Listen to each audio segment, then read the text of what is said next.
now. Good evening, I'm Lauren Culver. And I'm Nicholas Pollock. Thank you for watching KX News. On June 10th, 2018, a Dunn County man caught a truck driver red-handed dumping salt water on his property. And as KX News reporter Robert Suhr tells us, it's 2 years later, and the landowner is still fighting to get his land repaired. This was Shane Dalzall's land in June of 2018, and this is the same piece of land today. An ugly crater in the midst of gentle rolling grassland outside of Dunn Center.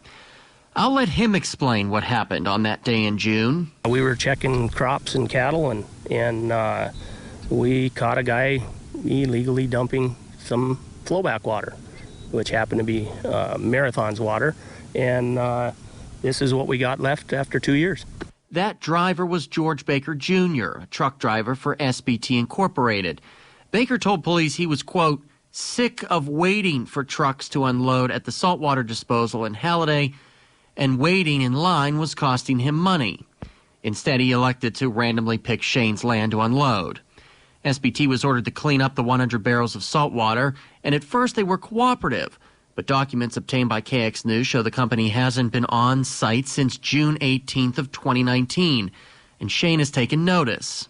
Those piles there, that's all contaminated material. Well, it's sitting there leaching, going everywhere. They haven't hauled anything out, and they just decided in July of last year that they were just going to wash their hands of it. I don't know what. I haven't seen anybody since. SBT tells KX News the reasons for the gap in action at the site is the fact they fired the original contractor hired to do the cleanup and hired another one. But every day that ticks by is costing Shane money. Money he says he's owed back. I need something. I haven't been able to use it for 2 years. Can't put cattle in here, and I've been in a drought for 4 years. This is my 4th year of drought. So I've got 320 acres here that I can't utilize. And I've asked them to fence it, and you can see the fence. The lack of activity has also recently caught the eye of the Department of Environmental Quality, which slapped SBT with an administrative complaint demanding some action.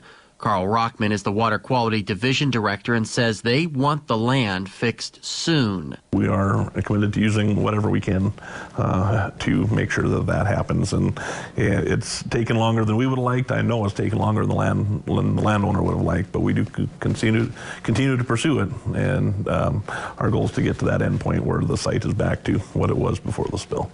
Now, I spoke with SBT President Ira Smith on the phone, and he told me they have not forgot about this project and that they hope to have crews back out here by the end of the month to start removing the excess water and begin testing. And if all goes according to plan, they hope to have everything cleaned up by the end of July. But the clock is ticking because if the DEQ isn't satisfied, then SBT could be facing fines of upwards of $2 million. Reporting in Dunn Center, Robert Suhr, KX News. Dalzall tells us he does have an attorney, but wants to wait until the work is complete before deciding on any further legal action. Due to a low supply of CO2, Minot is asking its residents to limit their water use. Why you may have